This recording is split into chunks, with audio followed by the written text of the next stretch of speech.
Jens Raven berhati mulia. Timnas U19 menjadi buah bibir media Italia. Park Hang-seo pelatih Malaysia selanjutnya. MLS buka suara terkait nasib Maarten Paes. Timnas Indonesia berhasil lolos ke babak semifinal Piala AFF U19 24 setelah menjadi juara grup A dengan mengoleksi 6 poin. Terkait keberhasilan tim asuhan Indra Syafri menembus babak semifinal, ada hal menarik yang menjadi sorotan media Italia, IFTV. Mereka menyoroti soal banyaknya personil Timnas Indonesia U19 yang menyertakan nama-nama legenda di Liga Italia. IFTV pun mengetahui beberapa pemain Timnas Indonesia U19, terutama soal nama-nama pemain yang identik dengan legenda-legenda sepak bola Italia. Membaca beberapa komentar dan berbicara langsung dengan Anda, kami menemukan bahwa bukan hanya penggemar yang diberi nama sesuai legenda, tetapi juga generasi pemain Indonesia yang akan datang, tulisnya. Alvarez Buffon, Arkan Kaka, Todd Rivaldo, Gianluca Pagliuca-Rossi, Tony Firmansyah, Figo Denis. Sebuah bangsa yang benar-benar jatuh cinta pada Calcio, tutupnya. Ketika Timnas Indonesia sedang menikmati masa kejayaannya, sepak bola Malaysia sedang melalui masa yang penuh gejolak. Pelatih Kim Pen-gon yang sedang membangun reputasi bersama tim Malaysia tiba-tiba mengucapkan selamat tinggal. Alhasil langkah selanjutnya adalah mencari pengganti Kim Pen-gon.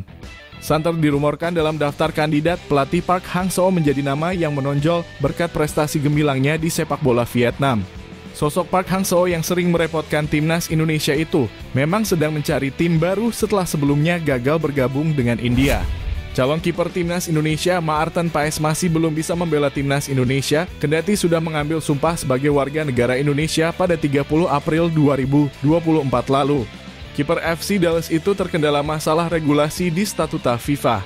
Tak kunjung berseragam merah putih, MLS pun ikut menyoroti kelanjutan kasus Maarten Paes di Pengadilan Arbitrase Olahraga (CAS). Mereka menuliskan saat ini arbitrase masih mempertimbangkan banding yang diajukan oleh FPSSI. Perubahan kelayakannya untuk bermain bagi tim Garuda masih bergantung pada proses banding FIFA yang sedang dipertimbangkan oleh Pengadilan Arbitrase Olahraga (CAS), tulis situs resmi MLS Rabu 24 Juli 2024. Karena Paes mewakili Belanda di level muda dan pertanyaan apakah ia terikat kontrak bergantung pada penafsiran bahasa yang rumit dalam undang-undang FIFA, imbuh tulisan itu. PSSI sendiri terus mengupayakan agar menang dalam sengketa ini. Jika berhasil, Maarten bisa diikut sertakan untuk skuad Timnas Indonesia di putaran ketiga kualifikasi Piala Dunia 2026 zona Asia yang digelar mulai September 2024. Alhamdulillah kabar baik. Wilber Jardim sudah ikut latihan bersama Timnas Indonesia U19 untuk menatap ke semifinal Piala AFF U19 2024. Kabar tersebut diungkapkan pelatih Indra Syafri. Dia sudah sembuh dari cedera. Ia dong ikut semua fit dan ikut program persiapan semifinal, kata Indra Syafri. Sebelumnya dalam pertandingan malam kemarin, Wilber ditandu keluar lapangan Stadion Gelora Bung Tomo dengan menggunakan kursi roda setelah mengalami cedera di penghujung pertandingan. Pemain berdarah Brasil ini baru saja menunjukkan performa apik di posisi barunya sebagai gelandang.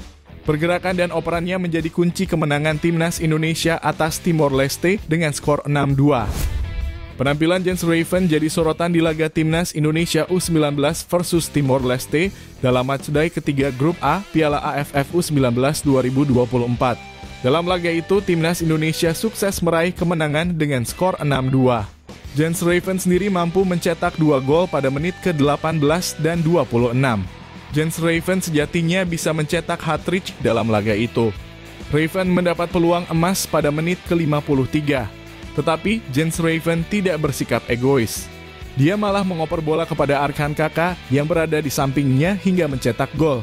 Gol ini pun membuat Arkan Kaka akhirnya membuka keran golnya di Piala AFF U19 2024 setelah di 2 laga sebelumnya tampil melempem. Jens Raven mengaku memang berusaha mengutamakan kerja sama ketimbang target pribadi dalam timnya.